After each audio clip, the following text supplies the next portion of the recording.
camera.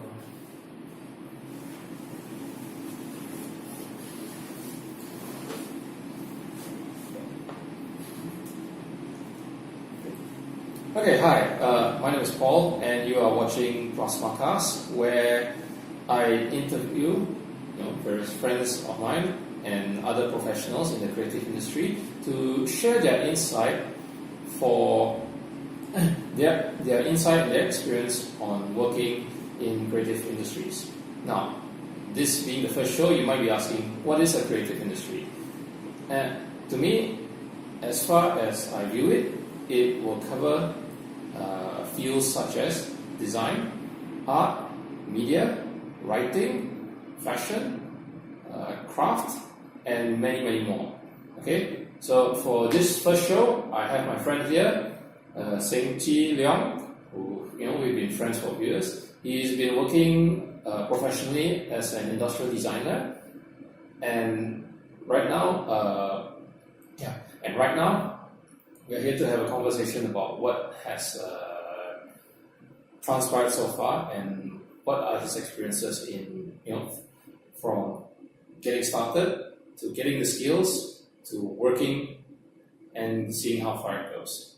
Okay, so Mr. Leong, right?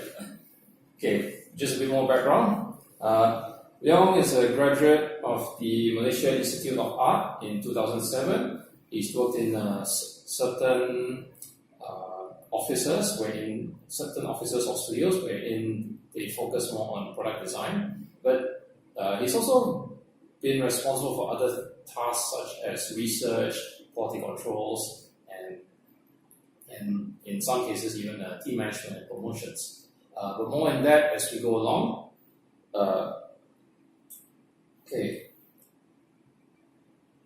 If you want to know more about him, he has an Instagram. But to get this conversation started, okay? Yeah. All right. So, Mr. Leong. Okay. So to get started, what is the first experience, or what got you inspired to say I will do industrial design? I think mostly it's come from my family background. My parents and my father is construction workers. He used to be painters, and my mother is a tailor. She used to make my own clothes, my uniform for schools, something like that. Because I have my own size in Asia, it's quite tall and very skinny. And there's quite a problem for us to find outfit, especially like uniforms, like school uniforms and work uniforms. Well, it's quite difficult. It's very difficult. We need custom made everything. And based on my background, my child times, that we have some financial problems. So most of our living products is made by my father's. He's handmade his own like bed frame, cabinets, tables, everything, even the kitchenware. Some of them is made by him himself. And based on that, when I was small, I've been practiced and helping along. That's why I've been getting more some of the handmaking things. Okay, so in observing, so that said means you not just observe your parents, but you also participate. You take part and slowly learn their skills. Yes. And that's the earliest influencer. Yeah. Okay, so how is that then compared? How would that then interact with your school? I think that started in my secondary school. Yeah. Like after the PMR, that old time, you are finding what you want to pursue or what you want to go on after the school, secondary school, or what you want to go on as a professional in work life. And after I reading some of the magazine in school, they're saying that car starting design and something like F1 like that. That's I'm very patient in car when I'm that age, because like car is very stylish. I like the form of the body, the figure of the car, the line of the car. That made me crazy at the time. Okay. So I just realized that to go on, which I need to step on. The first step I need to go on to get closer to the car design, I need to go study industrial design. It's just that the question I was probably trying to relate this is that, okay, from secondary school in Malaysia, where we are, it's very academic oriented and physical education or vocational training is a very small component. Yeah. So, you have this background from your parents, and then moving that into, as you mentioned, like you did the research and you found this is what I can do or what can focus. Yeah. All right. So, that being said,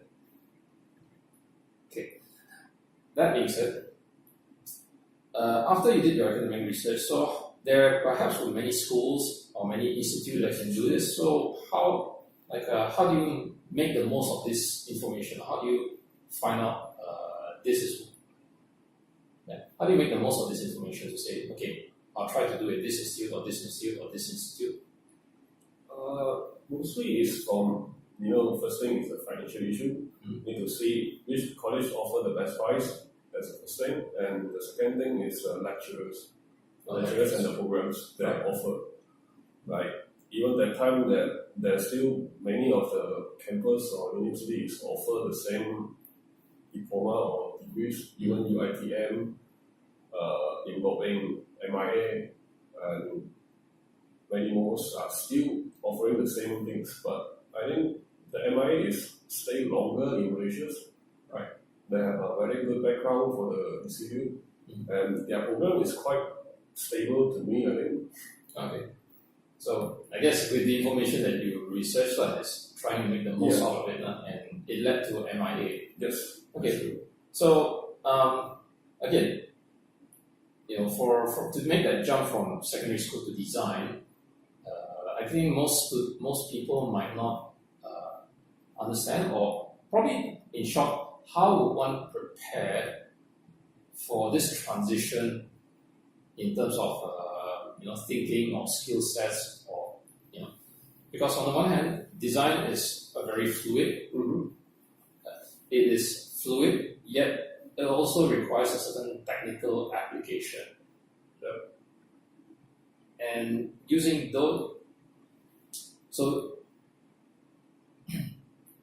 again, my question, from making that transition from secondary school to an institution like this, again, the very academic question to answer versus the very problem to solution type thinking. Yeah. That would be a practice in college life, because like in school it's like very formatic. Everything is like logical and A plus 1 plus 1 equal to 2, something like that. And then in college life it's like you need to find a solution of the projects. What is the problem for the projects you need to target? That's the first thing you need to do. And based on that problem, you need to have research, and who is your target groups? Who is your target audience and your clients? That's the thing you need to understand. That's how the school practice, like to define the question, and then doing study, research, then doing some design, prototyping, and then until the end, only the prototyping is the final one. That's the only thing, the final products you're going to produce. Okay, so breaking it down, step by step. Okay, so typically when an assignment comes in to say this is the design brief, or this is the design challenge, then how would you start to gather this information and say, okay, to get more granular or to get more specific to answering the question? Usually we will go doing some survey to the user, right? Like for example, few of my projects, we did go to survey like Bomba, police, even some of the military guys. We do some research from them because they are the user, right? They are the end user and client. We need to understand which product that fit them well and why the products that fit them and what their requirements for the products. Okay, so the relationship between designing a product, a suitable product. See, at one stage, the thinking of designing a product was, I make something and hopefully I'll find the right people. It's not really make something to move to the right people. It's like, I see that is a problem to the user. For a general user or specific user? It's depend on the products you target. Alright. So you see the problem on the products, well, the user using it, but is that really the problem? So you need to understand that client, is that really a problem to him or not? Right. First thing you need to understand that if it is a annoying question or annoying things to the client, then that's a possible thing we can do the design for it to solve the problem. Right. Just to explain, when it's annoying, it means there's a nagging problem. Sometimes, sometimes what happens is that there's just something that just bugs you, and you can maybe codify it, or maybe you really are not too sure. And so that's how sometimes designers work, where we pick at what could be problems or what could be issues, and do an analysis whereby we find out, oh, this is actually a significant problem, and then we produce a design solution out of it. Yeah. Okay. Just what are some of the sample or assignments of products that you did in the coursework? My coursework, one of them is doing some tools for the bomba. I mean the fire departments. What tools they are using? Because Malaysian fire department, they are doing two kind of jobs. Yes. First job is they try to put down the fire. The other one is try to help on the disaster. So what we target is on the disaster area. Right. And the tools is sometimes hands-on about kind of tools. Then the tools can carry out 5 kind of the tools in one shot. So we need to target what kind of tools they need to carry out, and the tools can fit to the task. Right. That's the first thing. Then the second thing is the weight of the belt. Okay. Okay. Again, some things that happens in institutes. They also include other levels of challenge to the design projects. Perhaps considerations of environmental, material qualities. Obviously, that's a big thing in your field, and also maybe theoretical ideas or influences. Yeah, true. Can you describe some of it? I think most of the problem is not only the user, the product to the user, and also the manufacturing the products. Right. Sometimes we doing design is like too radical. It's very hard to produce. Right. That will cost a lot in the manufacturing cost, and then in the end, the cost will bring up to the client. So designer is like sitting in the middle. We try to balance the manufacturing and the client base. So we need to target what kind of client and what kind of cost we can play around, and what kind of material we can do, and what other things we can offer to balance the win-win situation, something like that. So, okay. Obviously, to come to a solution, we have, a solution is not just a simple answer. It's a combination of factors that make it such a useful or ideal product or resulter. Okay.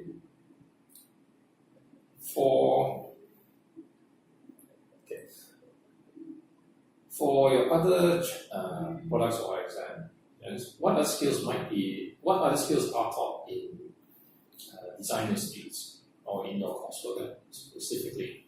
Coursework, mostly is software.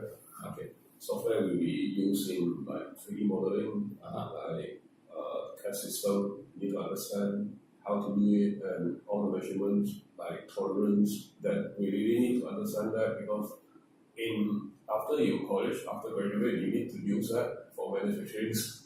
That's quite important to us, even in the manufacturers. And some of it is like the product understanding, and there's many more actually. Even the engineering part, we also need to be understanding. Well, perhaps for our viewers, maybe we can spend some time to explore this. Yeah. Let's say probably the first year level of skills that they will try to teach.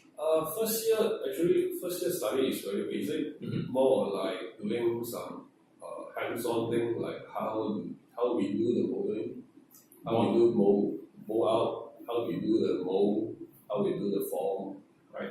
Like form study and workshop study. Mostly it's like that. It's like very basic thing. Like my first project for my college is like doing the knife handle.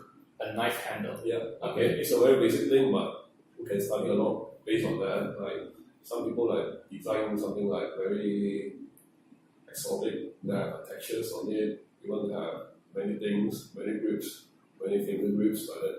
But in the end, what kind of knife the target will use? If you're doing like something like kitchen knife, there's no point in doing so many grips things. Because like washing a knife with many grips, they will be very panic. Okay. Okay, so that in the case is maybe details. Yeah. Details is less the emphasis. First year is more on the surfacing. Okay. We have studied how we're going to form the surface and what kind of surface is fit to maybe the hands or maybe fit to our ergonomics part. So probably a fundamental level very of fundamental. design, like understanding how the human factors on the human factors, or in this term agronomics, will affect the use of. Yes. Okay. Then what would a second year study be? Second year will be more deeper, so we need to study about how the things produce, right? Like my second year, I'm doing a MP3 player. Okay, we'll need to buy a new MP3 and we need to dismantle it and see every part, like the electric boards, what kind of electric parts we need inside the MP3, right? Like LCD screen, the PCB board, the batteries. So we need to calculate the space and what kind of thing we can play around, and also the casing for the structuring, more on engineering things, like how we play about the structures to add on the strength for the case. That's a very deep and very hard to understand. Well, that's curious because, like for me, my background, which is architecture, we do a structure and then we're supposed to consult other parties such as engineers or or technicians or other tradesmen. So in a way, you just what you mentioned is almost no different. Yeah, maybe it's a different scale, or maybe it's a different. Architect is like on buildings. My one is on products. Very straightforward. Okay. Okay. So when you dissecting MP3 file, sounds expensive. Just buy the cheap things. Okay. Does it go back to that is also, that definitely forms a part of researching. Yeah. Okay. The question is that then how do you? The question then is that making use of this information and building the product or design, then how would you add to it? Because on the one hand, a finished product that you rebuy can still perhaps evolve as such. So how then do you influence? How would you influence to making a new design? Usually after the dismantle, then we start doing some ideation. Like first thing we're doing the outcome, the outlook, the overall. So how the design will go. It's like maybe a square, single thing, something like that. Then until you satisfy the ideation, then you start doing some prototyping. The first stage of the prototyping, just doing the outlook, just like adding something that on hands, feel it and test it. Is it really fit to your hand, or is it really suitable, or do you like it on building or not? Is it, if like you satisfy in the first prototyping, then we start to second stage, like doing more detailing drawing, right? Detailing ideation, like doing some how to break up the parts from the one case, from the overall one solid things to become a case, like a case like how many pieces you need to split up. So, for example, from your, let's say, your foam model, Yeah. then, a foam model defines the general form or the general mass of it. Yes. So then you're saying to then understand how to divide it up into manufacturable pieces. It's not really manufacturing first. We will think how many pieces we need to split up, and based on the pieces, we split up and what kind of function for the split that we need to consider first. Then after that, we only go for more for electrics. That the next few steps you focus on electrics. Okay, so in effect, everything is still everything as far as the design work is still understandable or a logical process. Like fluid as it is, there are so many varieties of MP3 player. Yes. But still, how it comes to that is a progression or a technical step to get this result. Okay. Then describe what happens in your final year. Final year will be quite a tough year because we need to take 6 months on field for research. So it's not just complex. So it's not just a single statement of it's a complex or bigger scale project. It's not bigger scale. It's not like we're doing something like commercial products. We are going to on field. What this mean? Like we need to go out and see really that's really niche product. Like what I did for my final year is like the hawker store fishes. In the early stage, what I researched is like I going to the wet market, even the night market to see what they're using, right? For their portable and foldable kind of the features, and that kind of the things like what is the problem and what is their need. So we need to take a lot of study based on those kind of products, the existing products, and the user as well. It's like different kind of the seller using different kind of features. So not anymore a very lecture given. This is the design requirement. Now you have to go discover a problem. Oh yeah, in final year lecture will be like just a guideline, just like telling you. They are not teaching you anything at all. Because like in second year there will be almost everything that already telling you or teaching you, and the last year they will let you go by your own, and based on that every week we need to like consult with our lecturers to see how to progress, and then we have a guideline that you should go to see who else, and you can do something like more deeper research based on that area or that sector. So he will give you the guidelines, so you need to go through it. So in other words, on the one hand, students will have to go discover their projects and do their research, do their analysis. But then this is not to say a total free form. You do report back, and there's basically an advice or a guidance to say, hey, might be, I think you're on track, or maybe you should look at the problem in a different way, or something. That there's still that guidance where sometimes like arguing with my lecturers.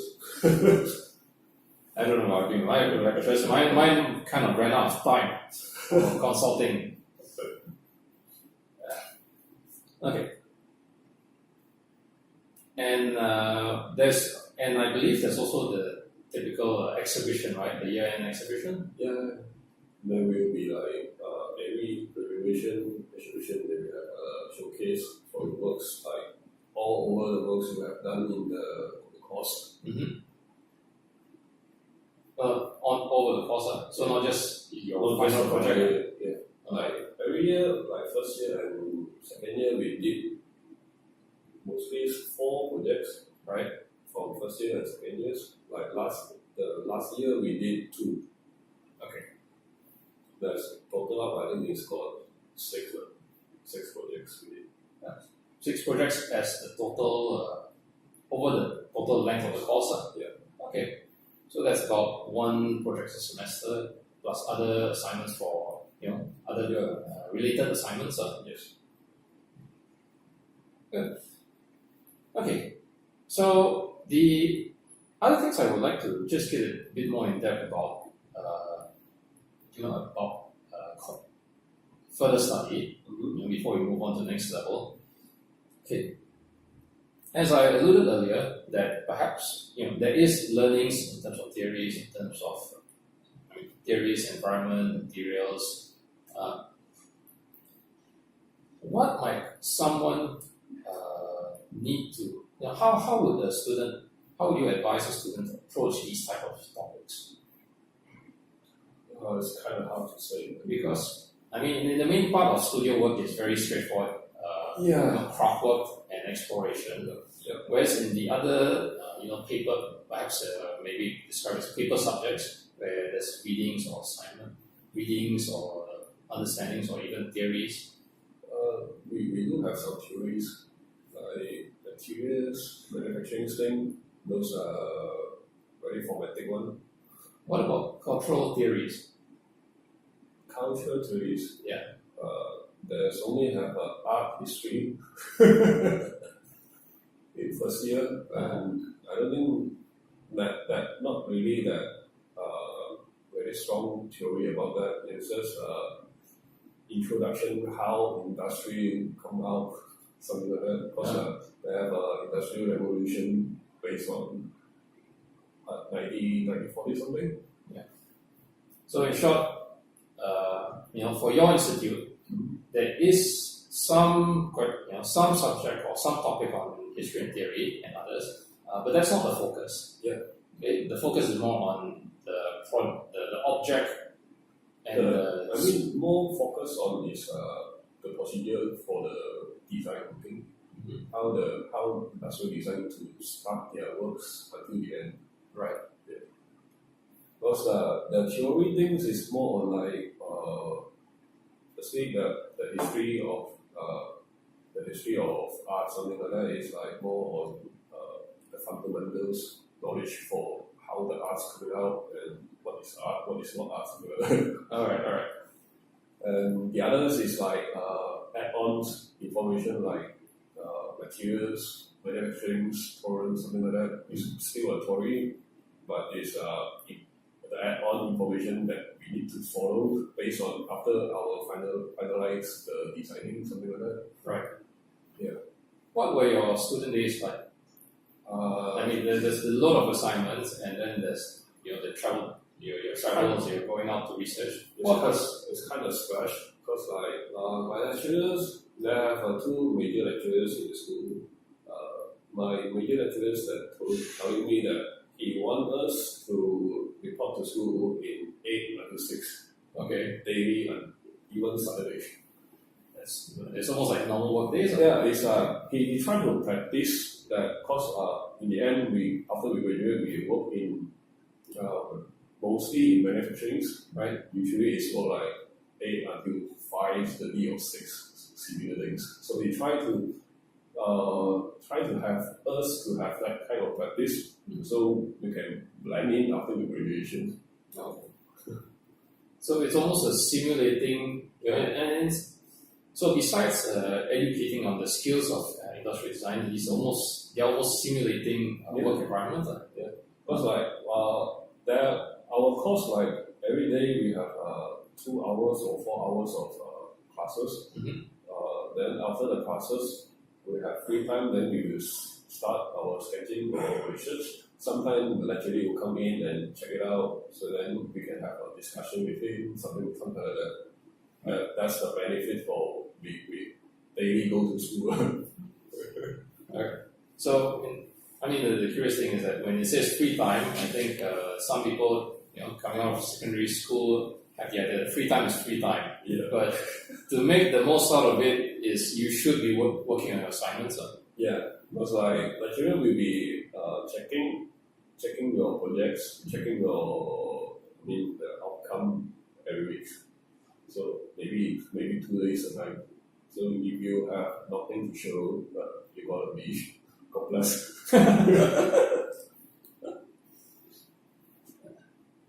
Because like industrial course is the subject is quite less. Because like if you fail one major, you need to retake the whole set. In other words, all subjects are more or less critical or major subjects. So if you don't get through one, it holds you back. Yes, because like the subject is quite less. Because like it's not like one sem maybe like 4 courses. If you fail one of it, then you prepare to retake the whole SEM again. That's the reason. They're definitely serious business type of. Yeah, because our lecturer is like 50, 60 years old. He's a very straightforward person. If you're like something like cannot meet the target, Right. you just fail in halfway. Okay, so after graduation, after graduation, I guess the first question I'll ask about in this end of the topic is, as you said, you could go studio work, you could do some other related role, you could even go to education. Yeah. So how did you decide that, okay, I'm going to do, professionally, studio work as a profession? After graduation, my graduation is like 2007 year end. Then I was thinking like, what should I do? Right. Further study like too early because anyhow I still need to have some work experience to hands-on really. Instead, I really go forever for industrial design or something like that. Then I just starting to find some work and apply some jobs, and luckily I got the jobs from local company, local branded. It's mostly doing some exotic leather products. Exotic leather? Yeah, exotic leathers like Crocs leathers. Oh. Yeah. That was your first. That's my first job. It's quite challenging because what my study in college mostly is on plastic, metal, or it's like hard material. Right. And solid materials kind of thing. Mostly it's like band, weld, screw on, cut out. And when you go to soft material, then we'll be having a different kind of storage. Right. I mean, one of the things I've noticed was that in my school we also had an industrial design course, and they were making chocolates. It was kind of amusing to see. Yeah. It was kind of amusing to see. Jumping from, as you mentioned, hard materials into soft materials, it's obviously something new. So how did you manage to cope with that? Need to really try very hard to understand what kind of the characters for leathers, like fabrics, what kind of the leather in the market they have, right? What kind of the characters, like tan, something like that. But how they turn the color, how they make the height even more softer than the actual height. Right. That's the very challenging things to understand. In a sense, it's also a matter of continuous learning. Yeah, it's continuous learning. Like after you understand the letters, characters, and how the pattern makers to make the pattern based on the letters. That's another thing to study. Because like I say this now, it's a total new things to me because I never touched about something like soft material before. And after joining the company, then we have pattern makers to make the pattern before their final products come out. Right.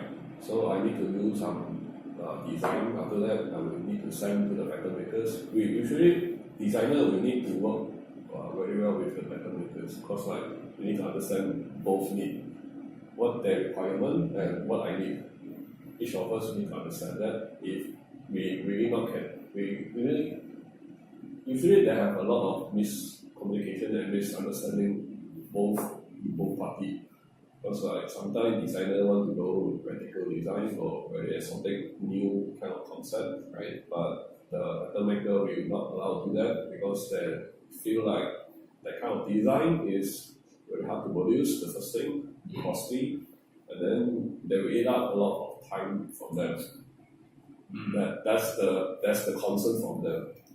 So usually, joining the company, you need to firstly, you need to start knowing what kind of what sector that company really target on. Is it target on mostly on manufacturing side, or is it target on innovation side? That's the different role to play. Okay, so on the one hand, the skills of a designer is very transportable.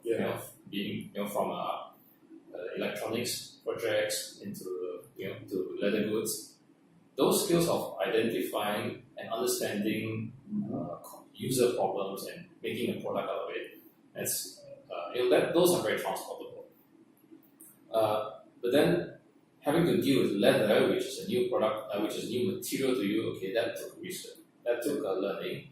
But what you mentioned there, it just struck something.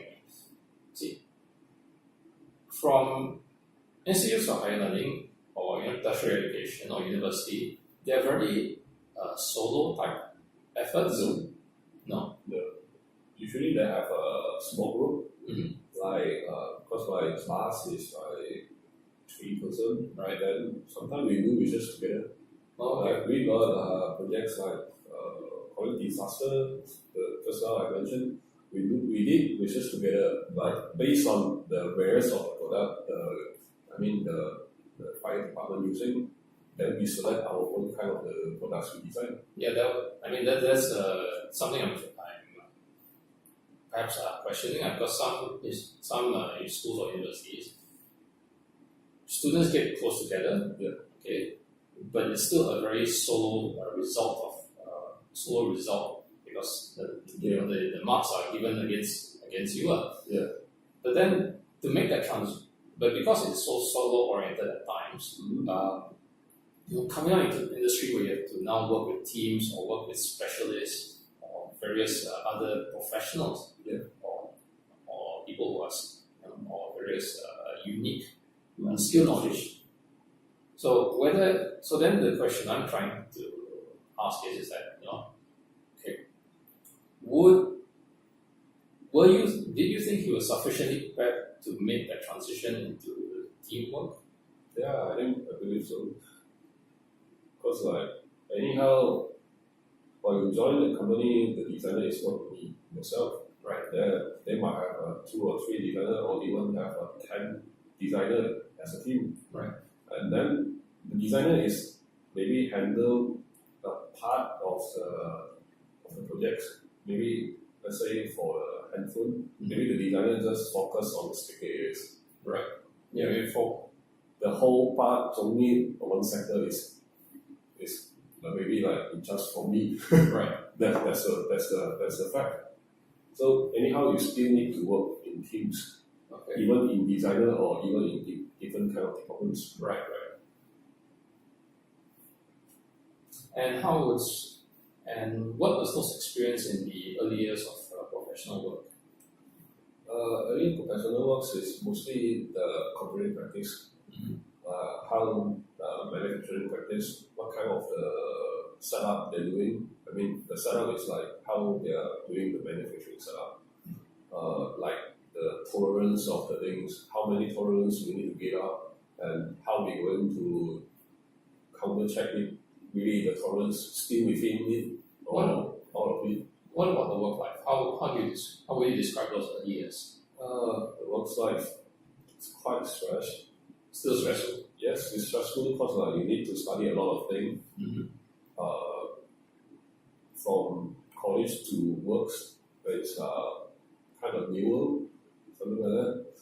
Because you need to understand not just the company, even the management, and many more cost factor. Because while everything comes to company, the cost will be the biggest player, and the design sometimes we need to tune based on the cost, because we cannot go really practical design based on the cost and maybe sometimes clients.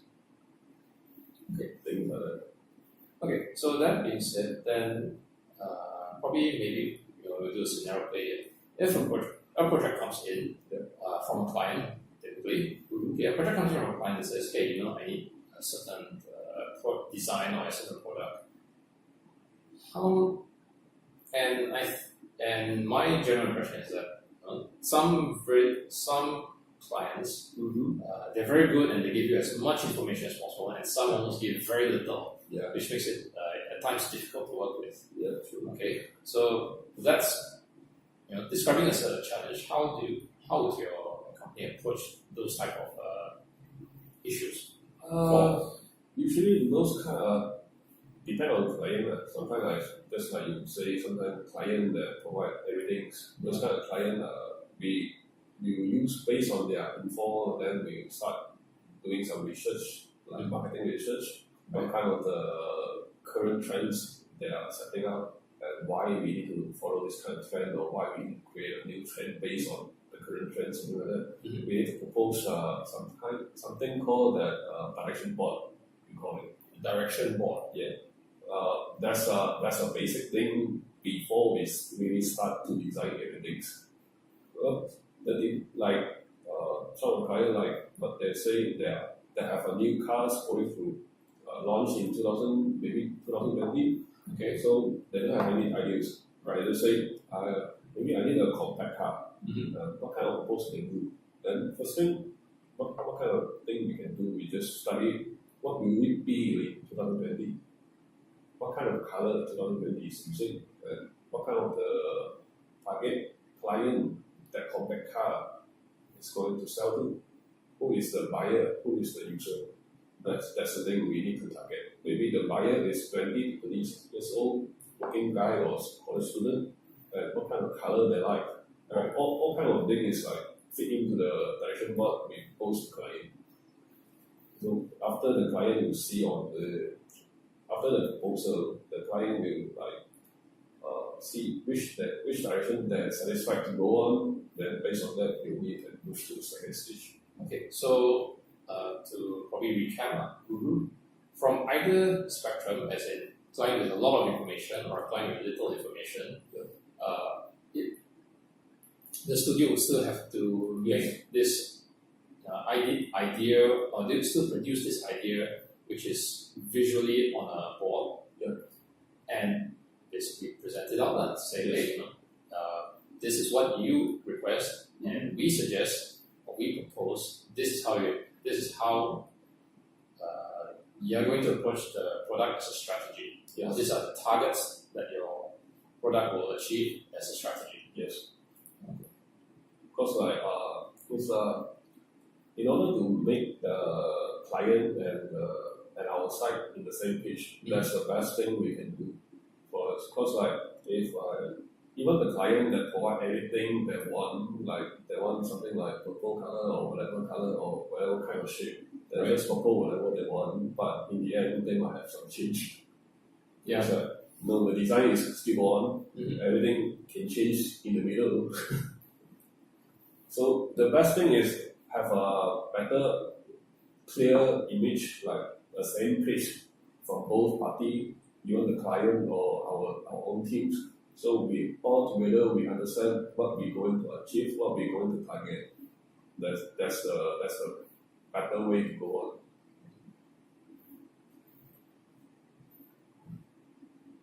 Okay.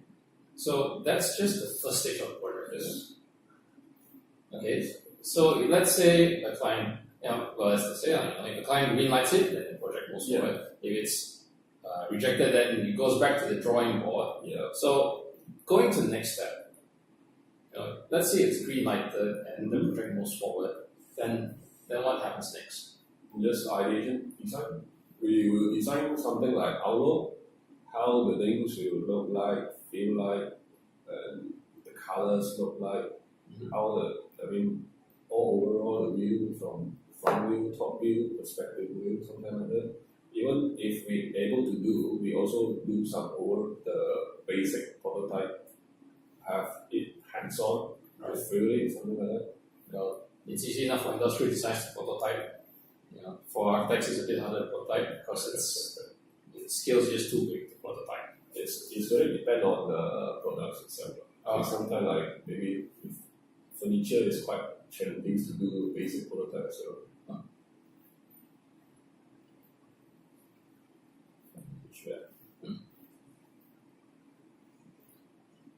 Okay. So, what other challenges could you describe that has happened in your professional work? Challenges. Material-wise, I think it's more challenges. sometimes it's like you need that there has some kind of material that can fit to that kind of the result for the design, but either it's costly, Right. or either it's the region is not available for that kind of material. That's the challenging part. Because like we designer is not only design the thing, we need to study the materials. We need to see what kind of material we can use, either to reduce the cost for manufacturing, right, or to reduce time frame for manufacturing, and maybe can approach more nicer appearance, or nicer design, or nicer look.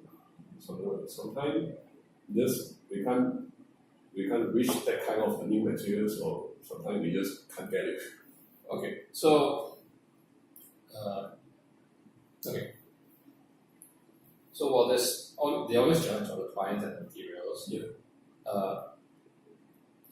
Well, they always challenge on the client and materials, but it's never you know, all I.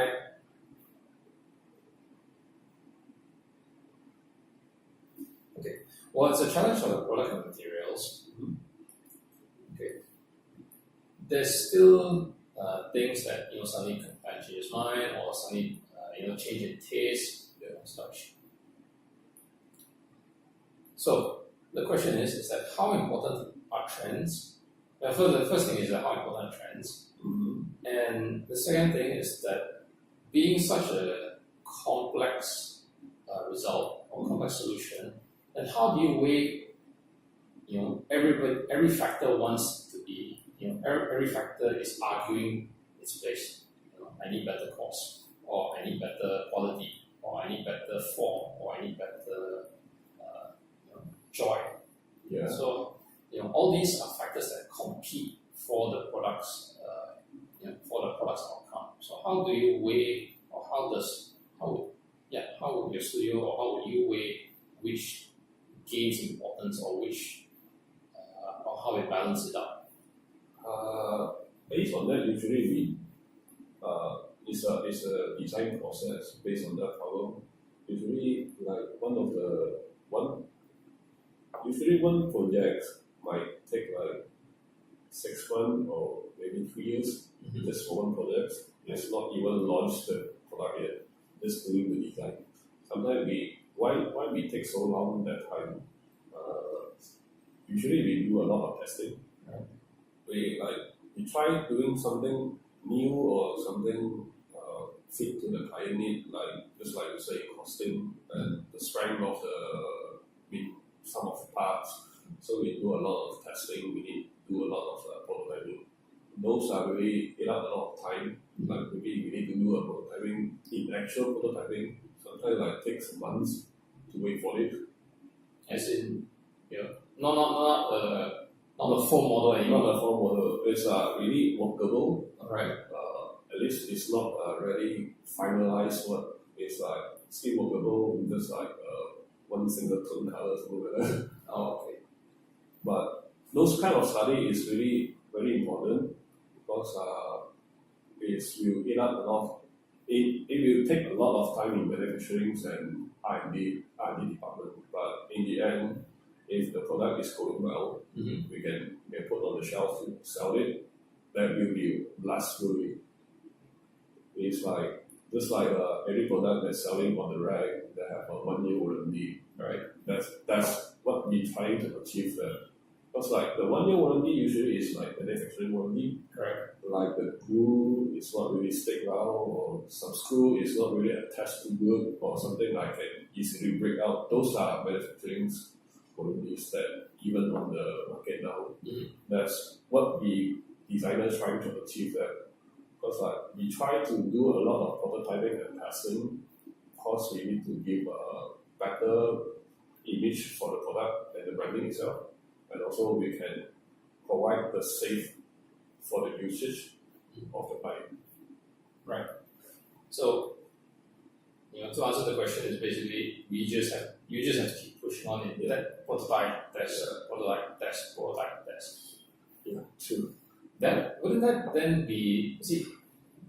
that conflict with we want to reduce costs, but yet we do have to expend, to pay costs to get all these prototypes. That's why we need to let our client understand by first why we need to spend that time, right? Because sometimes if the client is aimed for high end, right, high qualities, that's no doubt we need to follow the procedure. Right. If the client that they have the price limit or the cost limit, so we try our best to fit whatever we can do, and we offer what we can do to fit their needs. Because sometimes factory or our side, we have something like stock design, which is we already designed it. The thing is already in the market, right? We just maybe modify it a little bit, or just using the same method to apply to the new products. That's the thing we can propose to the client, which is save a lot of time and cost. How much would technology help or influence the work? Because the simplest thing I will ask is, okay, there's CAD software, and then now CAD software has evolved into BIM software. How much might that help or slow down?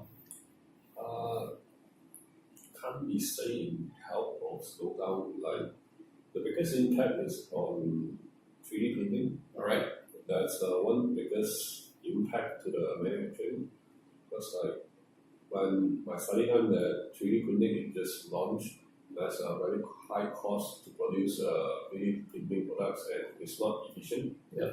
It's not really strong enough to hold as a product. Yeah. And by now, the improvement for the 3D printing is that it's a lot of it's really impressed me how they evolve or how they improve their skill for the printing. And the second thing is still on the production itself. How the production to willing to invest on new kind of the software and even new kind of the machine that has a calculation based on what I know. They have a calculation based on the company. They try to invest a new machine. Let's say a machine costs more than 50,000 beginning machine. And how many products they can produce in that kind of machine in 1 month, and based on that quantity, how much they can sell, right? And how much revenue based on that one quantity. That's that kind of the calculation they will it's kind of a very very crazy calculation. Well, I've seen it before in engineering work, some engineering work. It's just a spreadsheet. But it's very complete to say this is what this is your pricing, this is what we need to produce, this is what our returns are. Sometimes small, medium enterprise or SME manufacturing, it's not easy for them to invest new kind of the software or new kind of the machine. It's like a gamble, right? To them, it's like being on something. Sometimes most design studios are fairly small to medium enterprises. It has come across in my own experience, that upgrading to new software is a very is perceived as a risk, and there are benefits, but at the same time, if it's not implemented properly, it then becomes a risk. True. So the description that things are moving forward for the industrial design industry, and one of the biggest impacts is 3D printing. 3D printing and also the smartphone. Yes. How did that work? Of course, now the market mostly goes for most of the IT things. Right. The IT things most like apps and software. So the products nowadays is getting lesser. can see the products on the market is like mostly is like traditional products, those like kitchenware, tableware, stationery, those kind of products. It's just a very traditional product. There's no innovation about that. Yeah. They're just changing maybe the packagings, the outlooks. So that you're saying that there might be a smaller scope for Yes. more. Even the industrial design field is getting smaller, Right. based on because now the user more focus on the apps, Okay. and many developer is going to focus on the apps too. Because like apps, smartphone is a very powerful thing. Right. You can contain any kind of apps. You can do many things based on the smartphone. That's why many big player, even some of the startup, they mainly focus on the apps. Which is interesting because on the one hand, smartphone has become a challenge for your field, but I also think that in some cases there are new technologies coming out. For example, like Internet of Things. Now, basically, there's a chip in every product. So, chip in every product, be it light device and such. So, wouldn't that also be encouraging to say, on the one hand, there is there's a slowdown of various traditional products, Yes, but then there's also the possibility of innovation to new. it's true. But like what you can see in the market, for example, smartphone. All right. The design character is getting lesser. Yeah, the smartphone Yeah. is very. Even like home appliances, you can see the design character is getting lesser. The innovation based on that, innovation based on those kind of the home appliances, like for example TVs usually we just like watch the TV with a decoder or TV player. But now what you see is like TV is smart, fan is smart. Okay. Mostly thing is like try to convert to smart to attach with your phone, connect with your phone. So everything you can connect with your phone means your phone can control it. So perhaps you're saying that there is a lot of innovation, but it's not necessarily helping the field of your work, which is form factor. Yeah. It's lesser in form factor. They will more focus on like chipset, Right. PCB, what kind of chipset that can achieve the kind of speed, the kind of performance. But that's more towards engineering side. Yeah, there's electric engineer kind of their works. It's not our works. Because like our works is like more focused on manufacturing. Even some of the new products, you can see the design is similar to the old design, just twist a bit. And the features is very brand new. That's the thing. Okay. What about the idea that instead of what you are highlighting, that there is a mass reduction. I mean, there's a reduction of the desire for form factor. What about the idea of mass customization? Would that help industrial design system? Customization. I don't think customization is very famous in local. They will always have a price tag on customization. Sure. What I'm trying to get your opinion of is there is, on the one hand, as you say, a reduction in the scope of products that requires specialist form factor, but at the same time there are technologies that may result in either new products or may result in avenues for mass customization, which is something that might still involve your expertise. I don't think that It's still limited in Malaysia. it's quite limited. Because I don't think the innovation based on the industrial design that can go that fast. Because like industrial design really starting in school like 80 something. Until now it's like almost 30 plus years. 30, almost 40 years. Almost 40 years. Like I don't see much designer in Malaysia really that now mostly like in Photon, there's a lot of industrial design, even in Purdue, Panasonic, also a lot of my seniors inside. Right. Most of them is like doing more towards engineering works rather than product design. Okay. Which is a good thing or a bad thing too, sir. Because like good thing is like they're more involved in engineering. Those are more value to the beneficiaries, right? And the bad side is the product is sometimes you look very bored. Very homogeneous. Yeah, Very standard. very homogeneous, very standard.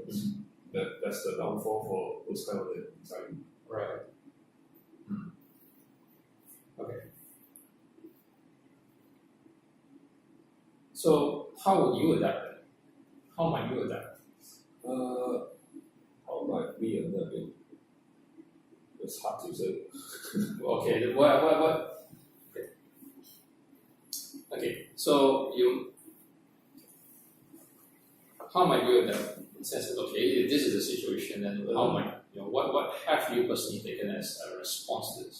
Actually, what I concern now is more about how we're going to do some better product. It's not about the product to solve the human factors.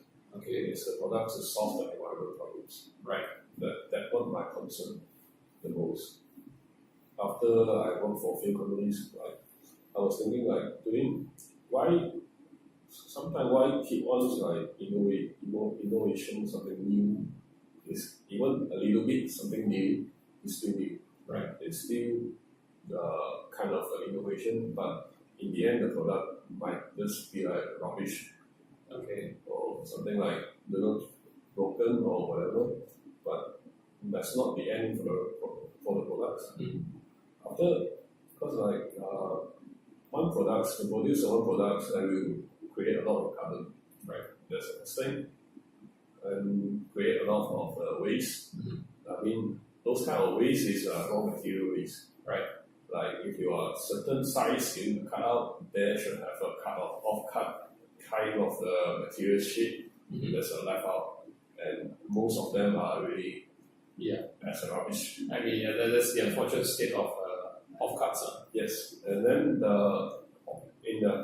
when the product is produced, they're put on the shelf and sell it out, and how many percent of the product is really sell to the end user? That's the second question I'm asking. For example, like iPhone is a big player in the market, right? But how many percent of the iPhone 7 is really using? I don't have numbers for that. That's one question for me. Right? After the phone, maybe 1 year or 2 years, there's a new iPhone coming out. People are going to change it. How the old iPhone go? Right. That's the question I'm asking. And then, is it going to a rubbish bin, or is it going to the recycle factory, or is it going to a landfill? That's really concerned me a lot, because like I'm a product designer. I'm doing all kind of product. I'm doing design for all kind of product. It's like I'm the one who should blame for the kind of ecosystem, because I'm creating products, right, and sell it as my products, and then the products in the end will become the rubbish. All right. Yeah. So moving forward, this is what you see. This is what you what I feel. What you feel. Yeah, this is what you see. This is what you feel. Are you moving in that direction as a response? Yeah, I try to move that, because sometimes I will see those kind of. I try to contact some of the factoring, like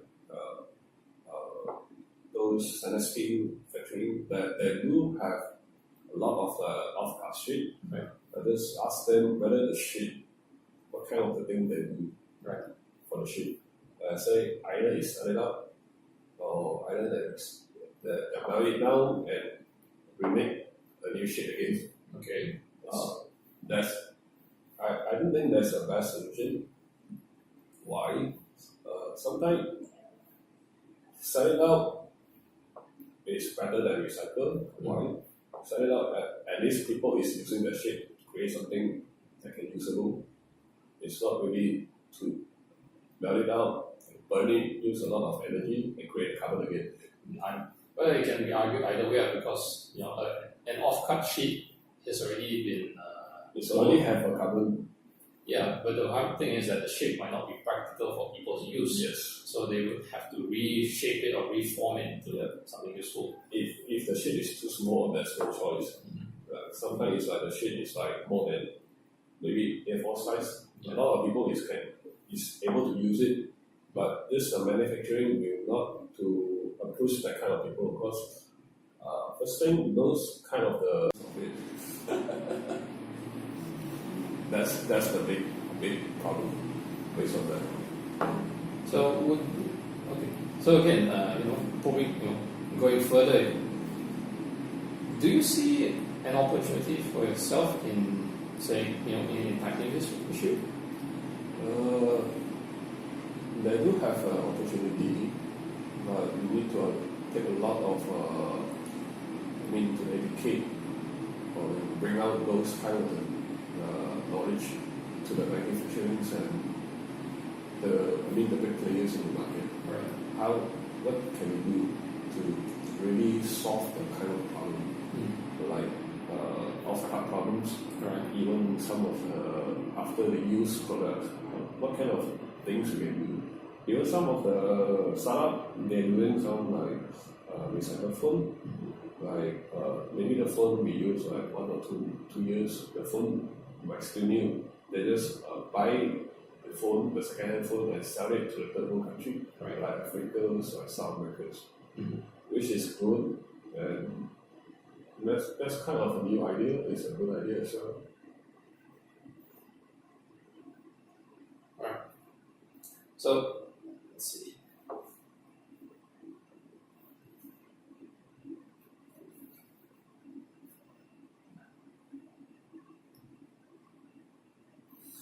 Okay, so if you don't mind, I ask a few things. I've already been asking. Looking back at how you've gone through as the process from like a high school student to a professional industrial designer to now thinking about big questions of the environment. Was it do you think was it worth it to go through this journey for yourself? There's no saying worth it or not worth it. Okay. As long as you believe you can do something, try to do something. rather than you are asking, am I going to do it, or am I just follow current market doing the same old thing something like that? Sometimes it's better to really go and try something you think it might works, right? Rather than just follow whatever current's doing. It's like a human living without soul. It's better to have a soul or a heart for every day. So that's okay. So then that's how do you. So then, what keeps you moving forward then? The satisfaction. Just simple satisfaction. Yeah. Sometimes the satisfaction is not from yourself. It's like how you try to do something that's from what I'm doing by now. I'm trying to collect whatever material I can from wasteland or from this site. People throw it out and I collect it. And either I repair it or either I just reform it to become the other kind of products. And the satisfaction is like while you collect the products, you mean the rubbish, you can see there's a mess of it. How can you use that kind of mess to make something new? Right? New things that can work. I mean, to give it a new life. It's not just it is second life. That's a satisfaction to how you're going to achieve that. And the second thing is the people that understand how you work it up, right? That will give you a lot of the energy to move on. All right. Okay. Now, for the few questions that I would ask you, what advice might you have for someone who is thinking of taking up industrial design? So at the school level, at the school or the teenage, saying, I want to consider industrial design. For me, if you like design, first thing you know which kind of design you want to approach. Like maybe interior design, graphic design, sometimes maybe fashion as well. Industrial might better choice for you because sometimes industrial design that need to involve all kinds of things. Even sometimes we need to design some labeling, which involve graphic.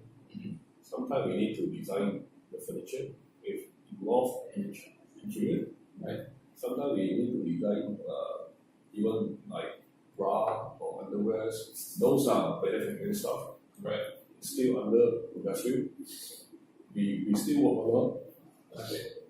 That's why industrial design can cover a lot of space, a lot of field. It's not saying that industrial can be professional, like maybe interior designer or professional in graphic design, but you will get in touch in other kind of departments like graphic, interiors, and fashion. So it's still, in spite of the what you feel as the ecosystem, the industrial ecosystem, industrial environment, there's still a lot of potential.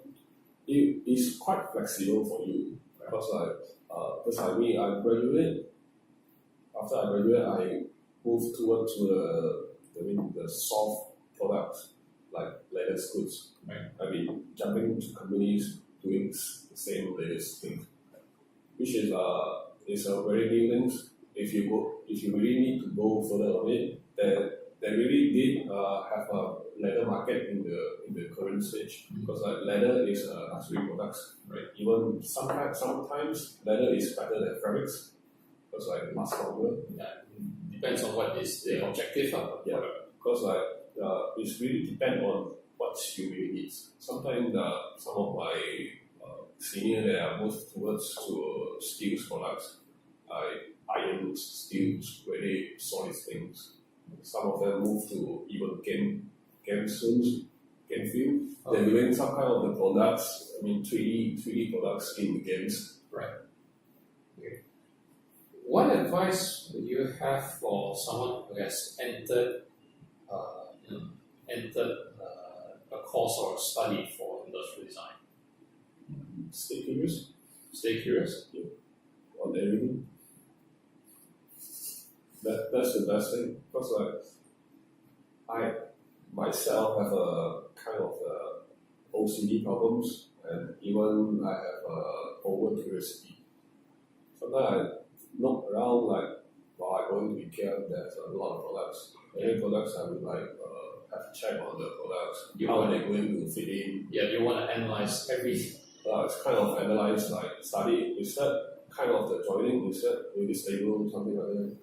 It's the curiosity that makes you to try to understand that kind of thing. How they work it out. What kind of the line or the surface? Why the surface it can apply to the products? Like you see the BMW, why the side view can be produced like that way? How many costs that can do? That when you keep asking yourself, right? That you need to stay curious for as a designer. It's not only industrial designer. Every kind of designer you need to stay curious for yourself. Okay. And for the person who is entering professional work in industrial design, what advice might you have for them? Or advice or reflection might you have for them? Being teamwork is very important because a lot of designers have their own egos. Someone call them is artist behavior, that kind of thing. Because those behavior is very hard to be a teamwork members. And also keep on studying. What Even from the manufacturing workers, you still can learn a lot from them. Because many people that think designer only is sitting on the office, facing on the PC or laptop, doing the 3D work or doing some research. But it's better that designer can go to the field and see how the people produce, how the people use it, or how they're going to do the links. Right. That's a very important thing to a designer. Yeah. It's better to join some of the manufacturing, so some studio that can offer that kind of the study field for you. Right. And because I think one of the misconceptions is that when we buy magazines, I think that's where we get that sense of ego or that artist feel. Not really magazine. Okay. I do meet some designers that really have that kind of behavior.